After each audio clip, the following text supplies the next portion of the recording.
આવી ગયા છીએ વાડીએ જોયું બધું, પણ એવડો નુકસાન નથી. ભાઈ ખોટે ખોટો બિયાઈ ગયો હતો. અહીંયા તો કાંઈ નથી, આ તો શું ઘાસ કાપી નાખ્યું હતું. ઝાર હતી, ઝાર બધી કપાઈ ગઈ. સામે જલારામ બાપાનું મંદિર છે. હવે એમાં જ મેં દેખાડી દઉં તમને. એકદમ ક્લિયર છે, કાંઈ ટેન્શન નથી.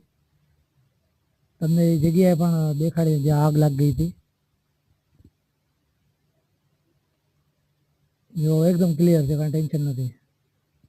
જો આ પડી આપણી રામપ્યારી, અને જો સામે જે જગ્યા દેખાય છે ને સાઈડમાં સાઈડ છે ને એમાં આગ લાગી હતી. જો છે ને કાંઈ એવડું મોટું નુકસાન નથી, પણ ભાઈને એમ બીક લાગી ગઈ બિચારાને.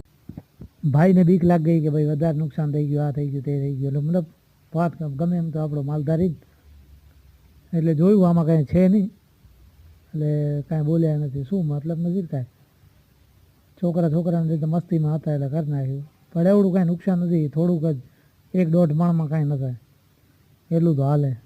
જો સામે બધો ચરો બારે પાથરી દીધો, કાંઈ એવડું મોટું નુકસાન નથી. જોઈ લો, કાંઈ એટલે કાંઈ નથી. પણ એને એમ લાગ્યું કે નુકસાન એટલે નુકસાન. તોય ભાઈએ આગ ઓલવી નાખી અને ચરો બધો બહાર કાઢી લીધો. જો હા પડ્યો બધો ચરો, અહીંયા ચરો એ કાંઈ હરગ્યો નથી. પણ એને એમ બિચારાને થયું કે ભાઈ નુકસાન થયું એટલે આપણે કેવું જરૂરી છે. પણ કાંઈ વાંધો નહીં, થયા રાખે, ટેન્શન નહીં. પણ એને કહી દીધું એ સારું હતું. ચાલો આગળ મળીએ.